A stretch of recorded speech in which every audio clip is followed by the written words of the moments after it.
নজর রাখতে হচ্ছে অভয়া ধর্ষণ ও খুনে পরতে পরতে রহস্য। প্রথম এফআইআর বদল টালা থানায়। কি ছিল এফআইআর এ? বদলে দেওয়া হয় একাধিক ধারা। অভয়া ধর্ষণ ও খুনে যত দিন এগোচ্ছে ততই কিন্তু পরতে পরতে রহস্য সামনে আসছে। আর সব থেকে বড় যে অভিযোগটা সামনে আসছে যে এফআইআর বদল করে দেওয়া হয়েছে। প্রথম এফআইআর বদল কি টালা থানাতেই হয়েছে? সেই প্রশ্ন যেমন সামনে আসছে তেমনি সামনে আসছে বদলে দেওয়া হয় একাধিক ধারা। ইতিমধ্যেই আমরা দেখেছি ময়না তদন্তের সময় নিয়ে প্রশ্ন উঠেছে যে কেন সূর্যাস্তের পরে ময়না তদন্ত করা হলো। একাধিক প্রশ্ন কিন্তু উঠেছে, কারণ প্রত্যেকেই আমরা অভয়াকে যেভাবে নির্মমভাবে হত্যা করা হয়েছে ধর্ষণ করে প্রত্যেকেই তার বিচার চাইছেন। আর সেই তদন্ত যখন সিবিআই করছে সেখানে প্রত্যেকটা দিনই নতুন নতুন প্রশ্ন সামনে আসছে। আমরা যে কথাটা আপনাদের সামনে বললাম যে এফআইআর বদল করা হয়েছিল কি টালা থানায়, সেই প্রশ্নটা যখন সামনে তখন আপনাদের প্লাজমার মাধ্যমে দেখাই টালা থানাতে কি এফআইআর বদল।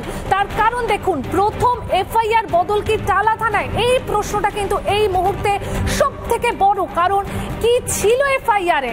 টালা থানাতেই কি এফআইআর বদল, এই প্রশ্ন যখন সামনে আসছে তার পাশাপাশি ছিল কি ছিল এফআইআর এ। এফআইআর লেখেন চিন্ময় বিশ্বাস এবং টালা থানাতে এফআইআর বদল। কি লিখেছিলেন? ধর্ষণ করে খুন। অর্থাৎ যে প্রশ্নটা এই মুহূর্তে সব থেকে সামনে আসছে বড়, টালা থানাতে কি এফআইআর বদল। কি লিখেছিলেন? ধর্ষণ করে খুন। দেওয়া হয়েছিল একাধিক ধারা। এই মুহূর্তে কিন্তু আমরা একদম গ্রাফিক্যালি আপনাদের বোঝানোর চেষ্টা করছি। সেই সব ধারার পরিবর্তন হয় পরে। সেই সব ধারায় কি পরে পরিবর্তন করে দেওয়া হয়? কেন করে দেওয়া হলো সেই প্রশ্নটাই কিন্তু এই মুহূর্তে তুঙ্গে বলা যেতে পারে। সিজার লিস্টের সঙ্গে এভিডেন্সের মিল নেই কেন? সিজার লিস্টে যেই তালিকা রয়েছে তার সঙ্গে এভিডেন্সের মিল নেই কেন? সেই প্রশ্নটাও কিন্তু এই মুহূর্তে সামনে উঠে আসছে। অর্থাৎ যে প্রশ্নটা এই মুহূর্তে আমরা তুলছি যে টালা থানাতে কি এফআইআর বদল, পছন্দ মতো মামলা সাজিয়েছিল পুলিশ। অর্থাৎ যে এফআইআর গুলো বদল করে দেওয়া হয় তারপর কি পছন্দ মতন মামলা সাজিয়েছিল পুলিশ। যুক্ত করা হয় সঞ্জয় রায়ের নাম, সেখানে কি যুক্ত করা হয় সঞ্জয় রায়ের নাম। অর্থাৎ এই মুহূর্তে সব থেকে বড় যে প্রশ্নটা, টালা থানাতে কি এফআইআর বদল, যুক্ত করা হয় সঞ্জয় রায়ের নাম। আপনারা দেখছেন যে আমরা প্রশ্ন তুলছি যে এফআইআর বদল কেন করা হলো, পুলিশের বিরুদ্ধে গাফিলতির অভিযোগ উঠছে। ওর অন্যদিকে সেই একই ছবি কিন্তু উঠে আসছে পূর্ব বর্ধমানেও। সেই ব্রেকিং নিউজের দিকে আমরা এই মুহূর্তে আপনাদের নজর রাখবো, যেখানে কিন্তু একাধিক অভিযোগ সামনে আসছে। আমরা দেখতে পাচ্ছি পুলিশের বিরুদ্ধে, যেখানে সামনে এসছে এখনো বিচার পাননি বর্ধমানের চিকিৎসক। 2021 সালে মৃত্যু চিকিৎসক শেখ মোবারকের। ঘটনার পর 3 বছর কেটে গেছে, কিন্তু পুলিশের বিরুদ্ধেই ক্ষোভ পরিবারের। বর্ধমান মেডিকেলের 3 তলা থেকে পড়ে মৃত্যু চিকিৎসক খুনের অভিযোগে সরব পরিবার। আত্মহত্যা বলে চালানোর চেষ্টা, মদ্যপ অবস্থায় আত্মহত্যা পরিবারকে জানায় কর্তৃপক্ষ, এমনটাই কিন্তু দাবি বাবার। ময়না তদন্তে মেলেনি অ্যালকোহলের চিহ্ন, মেলেনি শরীরের হাড় ভাঙার প্রমাণও। সিবিআই তদন্তের দাবি পরিবারের। অভয়ার তদন্তেও পুলিশের গাফিলতির অভিযোগ। আর এই ঘটনাতেও কিন্তু সেই পরিবারের তরফ থেকে পুলিশের গাফিলতির অভিযোগ সামনে আসছে। এবার সামনে এলো আরো একটি ঘটনা, থ্রেড কালচারের শিকার চিকিৎসক।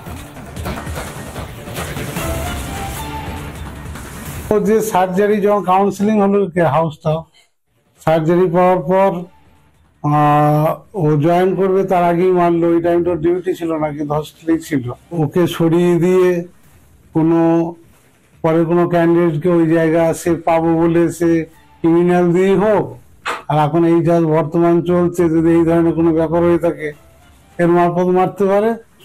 রাজ্য সরকার করেছে আর কি, যে পোস্টমর্টমের আগে যে ফাইনাল রিপোর্ট দিয়েছিল আপনার যে ও মদ খেয়ে নেশাগ্রস্ত অবস্থায় ডিসব্যালেন্সের ব্যালকনি থেকে পড়ে গিয়ে ও মারা গেছে। এই মেডিকেল কলেজের পোস্টমর্টম রিপোর্ট, ফরেন্সিক রিপোর্ট, কোনোতেই অ্যালকোহল বা টক্সিক জাতীয় দ্রব্য পাওয়া যায়নি। সেটা জজ কোর্টেতেই প্রমাণ করে দিয়েছিল পুনরায় তদন্তের জন্য। পুনরায় তদন্ততে রাজ্য সরকার সেইভাবেই করে ফেলে রেখেছে, আমাকে জানায়নি। অবশ্যই ফোন করা হয় 100 নিয়েছি। সিবিআই তদন্ত চাইছেন আপনি? আমি সিবিআই তদন্ত। আমার কাছে ফোন আসে, ওর বন্ধুর মাধ্যমে খবর পায় যে ছাদ থেকে পড়ে গেছে, অ্যাক্সিডেন্ট একটা খবর পাই, অ্যাক্সিডেন্ট হয়েছে। আমরা তাহলে বাড়ি হসপিটালে যাই, হসপিটালে গিয়ে দেখি কোনো মারা পড়ে আছে। ওরা বলে রাত্রে সুসাইড করেছে, ছাদ থেকে সুসাইড করেছে, পড়ে মরে গেছে। তো তখন আমরা ওদের বডির মধ্যে অনেক অসঙ্গতি দেখতে পাই, যেমন মাথার ওখানে একটা বড় কাটা ঘায়ের দা দেখতে পেয়েছিলাম, হাত পশা ছেঁড়া দেখতে পেয়েছিলাম।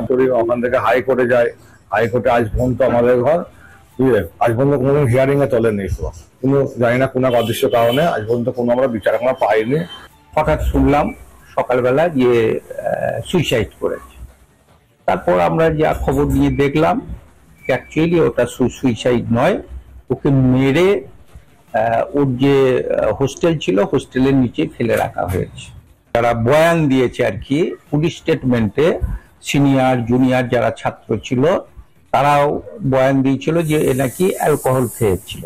আগের দিন সিনিয়র হোস্টেলে একটা ওদের ফিস্ট ছিল, পার্টি ছিল, সেইখানে প্রচুর পরিমাণে ড্রিঙ্ক করেছে, সেই জন্যই ও হচ্ছে বেসামাল হয়ে ওই উপর থেকে পড়ে গেছে। কিন্তু আমরা যেটা পোস্টমর্টম রিপোর্ট এবং ফরেনসিক রিপোর্ট যখন আমরা হাতে পেলাম তখন দেখলাম যে অ্যালকোহলের কোনো চিহ্ন নেই, অ্যালকোহলের কোনো হচ্ছে গিয়ে রিপোর্ট নেই।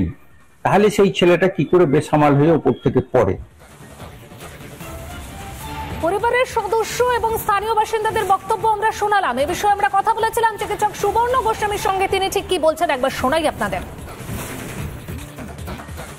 হাউসটা তার যে মৃতদেহ পাওয়া গেছিল হোস্টেলের বাইরে, তার পরনে ছিল শুধুমাত্র অন্তর্বাস, নিম্নাঙ্গের অন্তর্বাস ছাড়া কিছু ছিল না। আর তার মাথার পিছনে ভারী কিছু দিয়ে আঘাতের চিহ্ন পাওয়া গেছিল। এইটা হচ্ছে যে বাড়ির লোক বলছেন।